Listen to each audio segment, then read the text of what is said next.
Right, this is a remake of the Birch and Swinnerton-Dyer Conjecture, Millennium Problem number 1. Basically, the question is, studying a zeta function similar to the Riemann hypothesis. A zeta function means a certain way to look at a bit like a filter to look at numbers. So what Birch and Swinnerton-Dyer originally did was they conjectured, as in made a theory about, or a suggestion about, if their zeta function was, let me think, equal to naught, there was an infinite number of rational points or solutions to their equations, as in an uncountable number to infinity, whatever. And if their zeta function was not equal to naught, unequal to naught, there was a finite amount of solutions, and no one's been able to prove, including the two researchers themselves so far, whether one of these is true and the other is false, or which one is true and which one is false. So basically what happened was, Birch and Swinnerton-Dyer were studying what we call elliptic curves, as I understand it anyway. Ellipse obviously means like a squash circle, you know, not a perfect circle, and the arc length of ellipses is when we get elliptic curves. We're actually talking about mathematical equations here, being symbolised visually and graphically by the shape of an elliptic curve, which obviously, like I say, means a squash circle.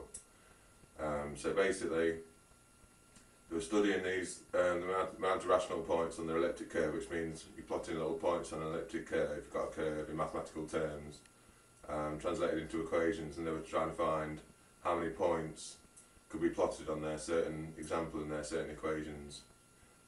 So basically they weren't sure if their equations had a solution or not. A solution may be infinite or finite, but they weren't sure and still aren't sure yet now until well, I don't know really. I don't think you can prove it one way or the other, to be honest. Not what I think anyway, but and that's basically what happened. So we've got a potentially infinite variable basically. And they tried to use computers to launch a finite series of subcounts in order to try and prove or disprove the conjecture that they made, namely that if the zeta function is equal to naught,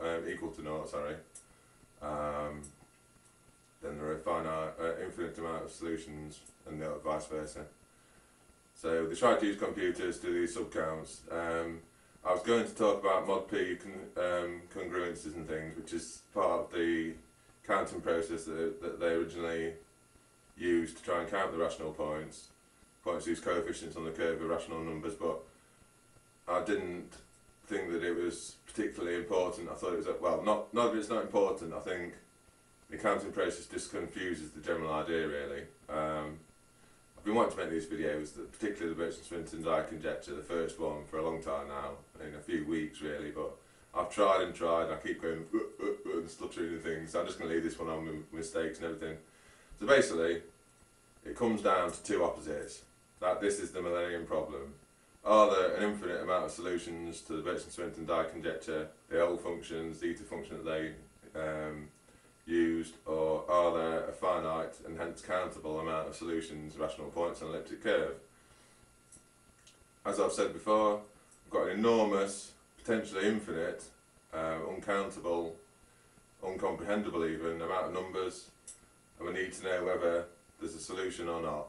So it comes down to, is there a solution, is there not a solution, is there an infinite amount of rational points, is there a finite amount of rational points? As with all the other Millennium Problems, it comes down to an opposite answer. That is what they want. One singular answer out of a possible three. According to my theory, there's three answers, okay? And my answer to this question is, there's a theoretical possibility for there to be a finite amount of rational points, an infinite amount of rational points, and a neutral potential within the amount of rational points as well, simultaneously. Okay, now that might sound ridiculous, but just to give you an example of how literally that I'm taking this problem, how literally I'm taking this problem is, let's say 2 plus 2 equals 4. According to my theory, okay, as I say, this seems ridiculous, but when you really think about it, you'll see what I'm saying, hopefully. 2 plus 2 equals 4, 2 plus 2 does not equal 4, and 2 plus 2 is neutral simultaneously, in theory. If you try and prove me wrong, okay, let's say you say that's wrong because pro, I'll say it's actually wrong, right and neutral simultaneously. And then what are you going to say? This isn't me being arrogant or somehow cheeky to mathematicians, this is a literal idea, okay? This is about taking it absolutely as literally as possible. And this is where I feel that we've been going wrong with the study of these problems. I'm not saying that 2 plus 2 doesn't equal 4, okay? Just for an example of how literally I'm taking this, like I said, I'm saying 2 plus 2 does equal 4, does not equal 4, plus neutral simultaneously.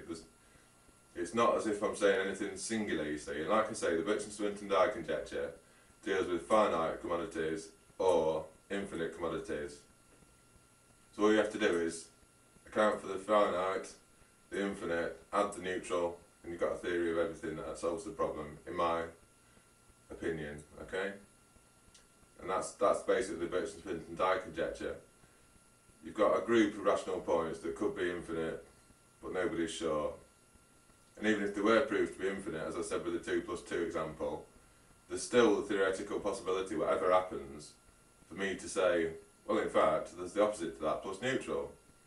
Okay? Newton said, for every action there's an equal and opposite reaction, so we've always known about opposites, it's just the neutrality that I feel has been missed out by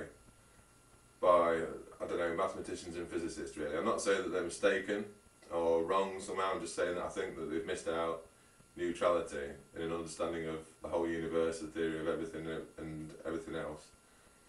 And that's my answer basically. There's 3 simultaneous answers in theory. If you try and prove me wrong, I simultaneously oppose, agree with and neutralise all criticism. If you try and state anything singular, such as the answer is finite, the answer is infinite, I'll say what about the opposite, plus neutral. Pedantic I may be, but accurate I feel I am. I feel that this is the most accurate way to possibly answer every single question in the whole universe, basically. Silly as that may seem, it's silly, not silly, plus neutral, simultaneously. Ad infinitum, which means forever and ever and ever. And that's my basic sort of remake of the Birch and Swinnerton-Dyer Conjecture problem, Millennium Problem #1 on the Clay Mathematics Institute website.